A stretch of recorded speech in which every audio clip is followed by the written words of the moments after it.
You were told that if you played by the rules, everything would fall into place. Study hard, work harder, be kind, stay humble, and success will follow.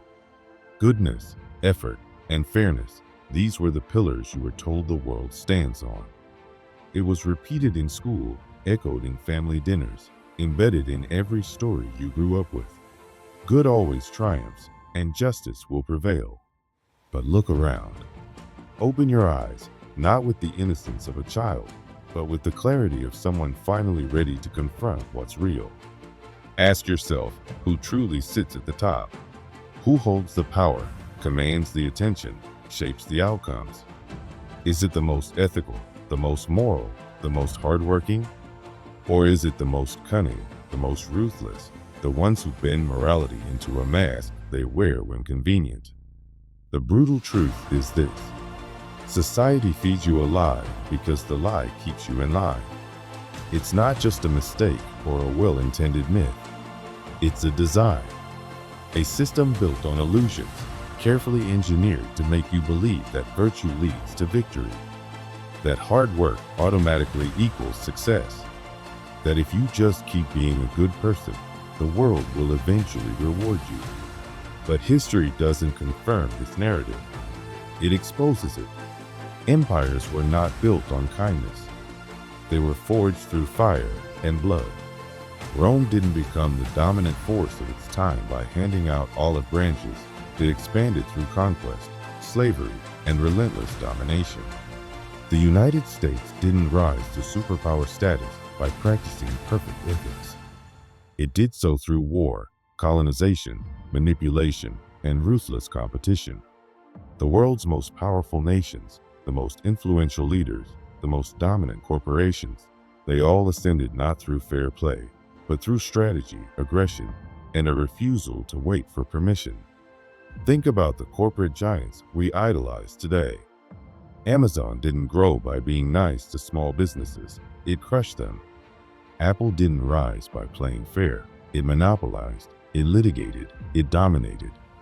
Google didn't become a tech titan by giving others a chance, it optimized its algorithms for power, for data, for control. These companies didn't just compete, they took over. And in doing so, they revealed what really fuels success in our world.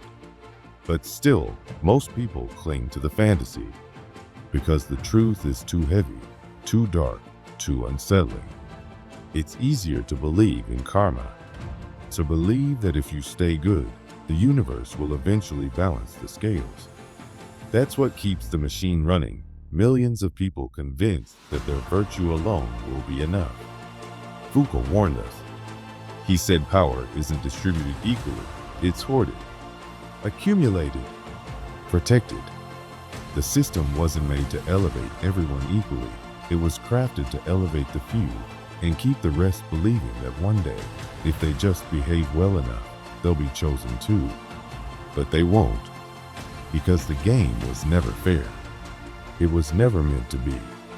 Nietzsche saw even deeper into the lie. He realized that morality itself, the moral codes we live by, aren't divine or universal. They're human-made tools, not crafted to inspire justice, but to control desire.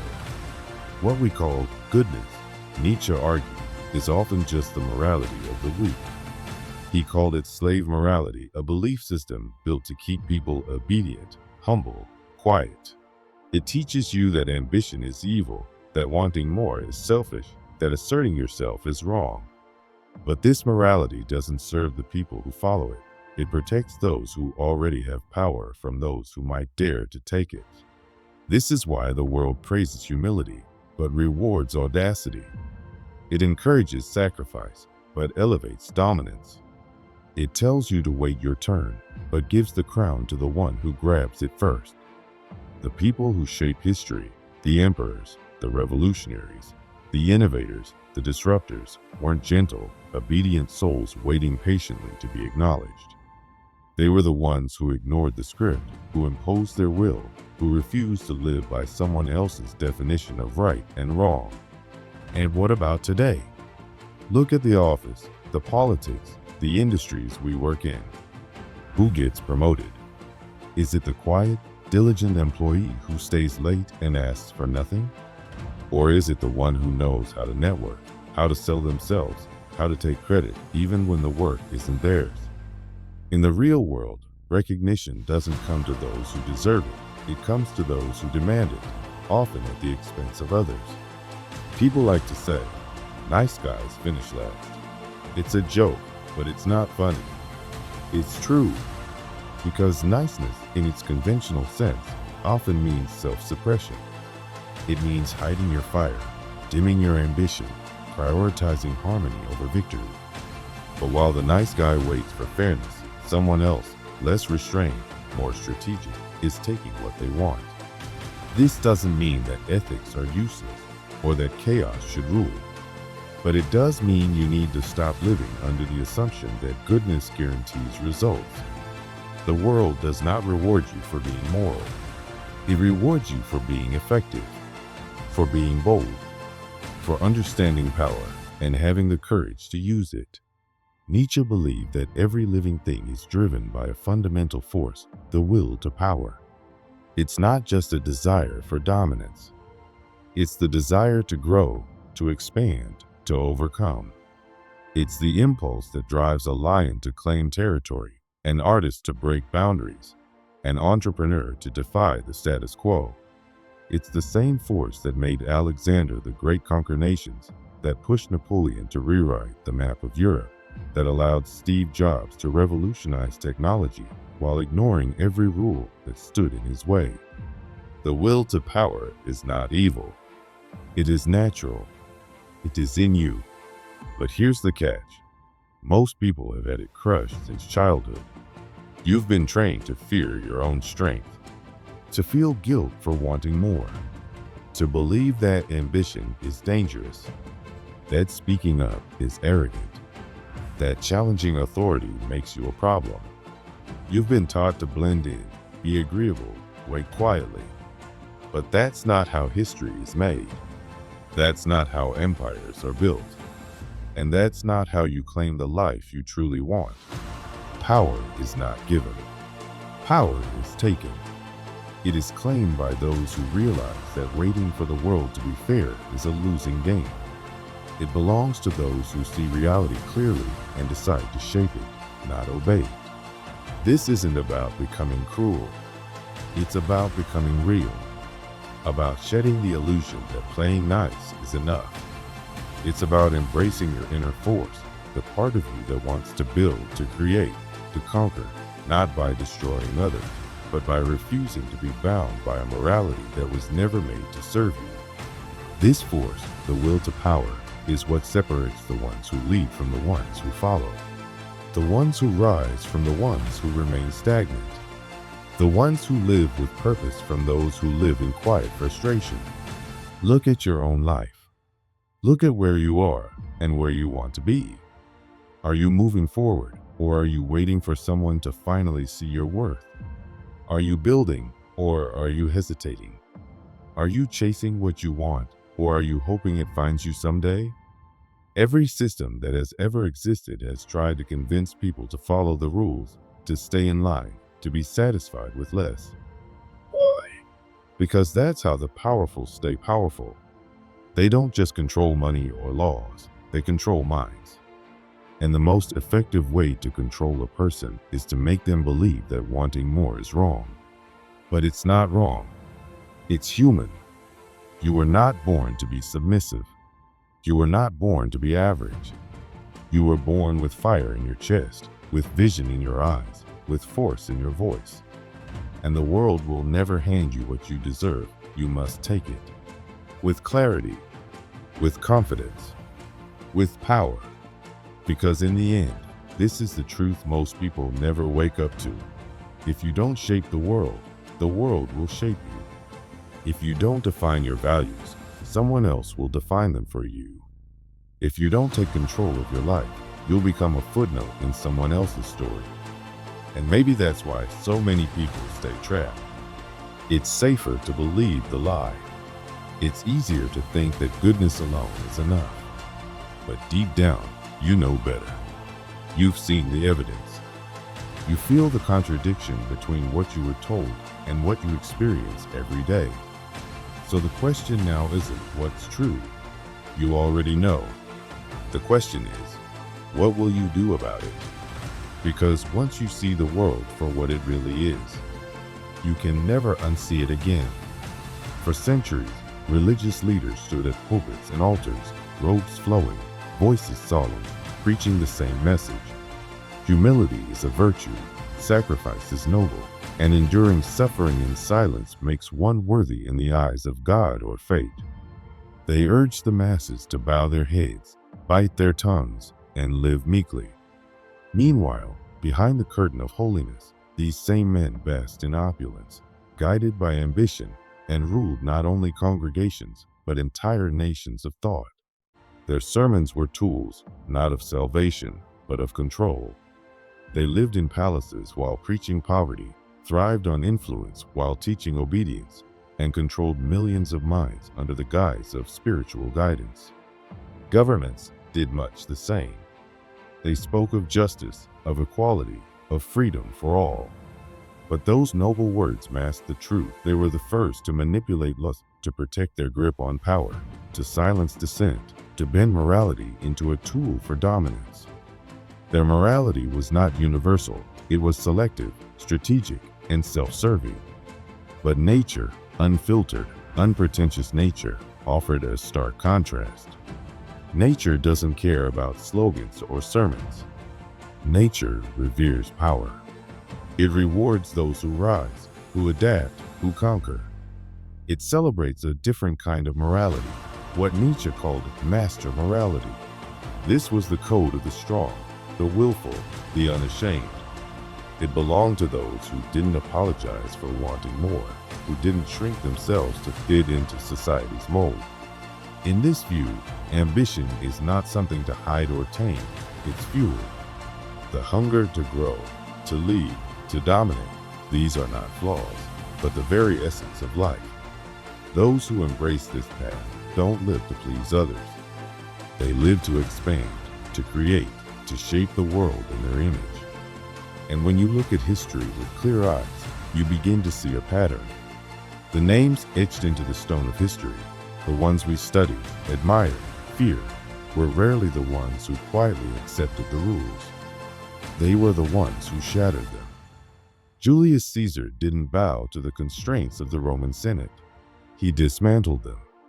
He crossed the Rubicon and took power by force, reshaping Rome into his vision. Napoleon didn't accept his role as a minor officer in a crumbling monarchy. He seized command, rewrote the future of Europe, and crowned himself emperor. Even in the modern world, figures like Steve Jobs refused to conform. He didn't wait for permission. He imposed his will, his vision, and redefined how humanity interacts with technology. These weren't men who waited for approval. They acted, they risked, they claimed. Yet most people never even consider this path. Why? Because from birth, they are conditioned into what Nietzsche called slave morality. It's a morality of guilt, of shame, of fear. You're told that wanting more is selfish, that seeking power is dangerous, that standing out is arrogant. You're taught to lower your head, to silence your voice, to be content with less. But this morality isn't designed to elevate you. It's designed to keep you tame. Nietzsche saw this for what it was, a slow, quiet death of the human spirit. He believed that humans are meant to push boundaries, to rise beyond limits, to create their own values. But that potential is stifled when people are taught to feel wrong for simply desiring greatness. And yet, even those who escape this mindset often fall into another trap, the inability to master their emotions. Most people, even the ambitious ones, act on impulse. They react when provoked. They fight every battle. They chase every insult. They confuse strength with volume, power with aggression. But real power begins with inner mastery. The one who controls himself can control any room. While others lash out, the master of power watches, waits, and strikes only when the moment is perfect. Throughout history, The most influential figures weren't the most righteous or even the most brilliant. They were the most strategic. They knew when to speak, when to remain silent, when to move, and when to wait. They didn't waste time trying to prove themselves. They let their results speak. They didn't engage in every conflict. They chose their battles with surgical precision. Julius Caesar didn't rise because he won every argument. He rose because he won every war. He understood that perception was power. Each military victory wasn't just a conquest, it was a message. It said, "I cannot be stopped." When his political enemies attacked, he didn't waste energy defending himself in public debates. He built alliances, strengthened his base, waited for the perfect moment, and then eliminated his enemies in one calculated stroke. No panic, no desperation, just strategy. That principle hasn't changed. In today's world, the most successful leaders, CEOs, and influencers aren't the ones screaming for attention or hustling mindlessly. They are the ones who understand the deeper game. They know when to retreat, when to remain silent, when to observe, and when to strike with precision. Real power doesn't come from noise, it comes from presence. From knowing that you don't need to prove anything to anyone. Those who understand this move through the world differently. While others burn themselves out trying to be seen, they remain composed, letting their silence echo louder than words. Nietzsche believed that this level of self-control was the cornerstone of power. If you can remain calm while others rage, if you can see clearly while others are blinded by emotion, then you have the advantage. Because most people are predictable. They respond to anger with anger, fear with fear, pressure with panic. But the master does the opposite. They use patience as a weapon, calm as a shield, and silence as a tool of dominance. In every interaction, they are not merely reacting, they are calculating. But there is a dark twist to this journey. What brings you to the top can also be what pulls you down. Many of history's greats became victims of their own success. Caesar's sharp mind and bold ambition won him an empire, but his growing power turned allies into conspirators. He was killed not by enemies, but by friends. Napoleon, too, was undone by his unrelenting desire for more. His brilliance on the battlefield turned to blindness in politics. He ignored warnings, dismissed threats, and led his army into the freezing death trap of Russia. His empire crumbled, and he died in exile. This isn't just a story of the past. In modern times, corporate titans have met the same fate. Jeff Skilling of Enron built a financial empire on illusions. For a time, he seemed invincible. Then came the collapse, the scandal, the prison sentence. Elizabeth Holmes promised to revolutionize healthcare, and for a while, the world believed her. But her hunger for power outweighed her grasp on truth. It all came crashing down. The lesson is clear. Power without control is a ticking time bomb. Nietzsche understood this deeply. When someone starts to believe they are above consequences, when they stop seeing threats because they feel untouchable, that is when the fall begins. They grow arrogant, careless, surrounded by yes men and blinded by their own image. They create enemies without even noticing. And by the time they realize what's happening, the trap has already been sprung. But Nietzsche also offered a solution: balance. A true master of power is not merely strong, he is wise. He knows that victory is not the end, it is a beginning. It is the moment to pause, to consolidate, to secure, to eliminate threats not with noise, but with precision, to turn potential enemies into allies when useful. Those who fall are often the ones who mistake power for invincibility, who rise too high too fast, and collapse under the weight of their own unchecked ambition. This is the brutal truth. The world does not reward the most virtuous.